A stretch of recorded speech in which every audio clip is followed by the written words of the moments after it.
he has this thing on, and that's what he does. He's a tradesman. Amazing. So that's what he does. So he said, sometimes we used to, I used to make this funny joke. We used to watch Jeopardy together, and my husband will have the answers, and he will have the answers, and he will have the answers, and he will have the answers. And it's like a competition between us, right? So I said to my husband, I said, but sometimes I see like you coming from work, looking so muddy.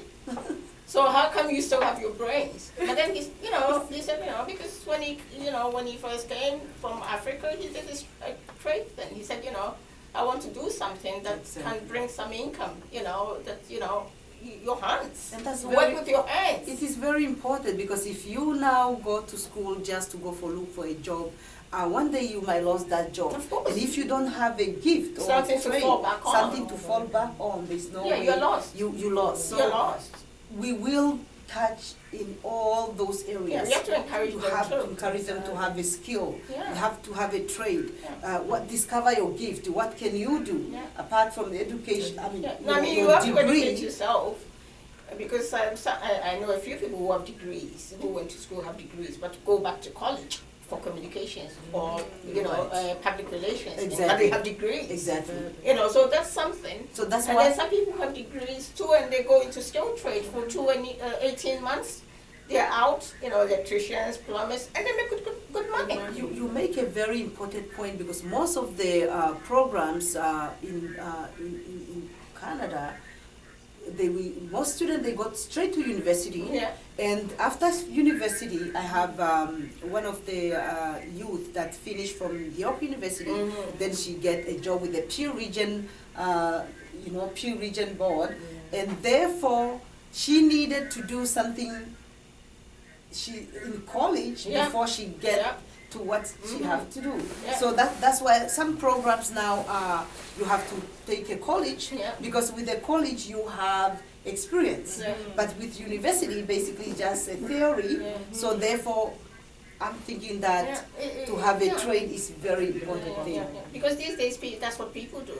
They finish. Now it's the reverse. Before you go to college and then you move on to university. Now it's become the reverse. You finish your university, you go back to and then you go to college for 2 years. For 2 years. Yeah, it doesn't make sense. That's what I was about. Now it's, so, I was talking to my boyfriend's children, right? So the little girl, she's 13 years old, and she goes like, oh, I want to be a dentist. Well, in my mind, I didn't say nothing. And then she said, I also want to get into hairdressing, right? So that could be a hobby. Yeah, exactly. So I said to her, you can be whatever you want to be. You can even start learning how to do hairdressing right now. Yeah. Right. And then use the money to pay for your school fees. For your education, You understand what I mean? Because your mom and your dad is not like that, so rich. You know what I mean? So if you have a trade that can help you in life, anywhere you go in the world, you can use it. You can use that. Right. And then the boy, I was like, he's not sure what he wants to do. See, they're in that state of confusion. Sometimes they don't even go to school because there's nobody to push them to go to school. Mommy has to go to work.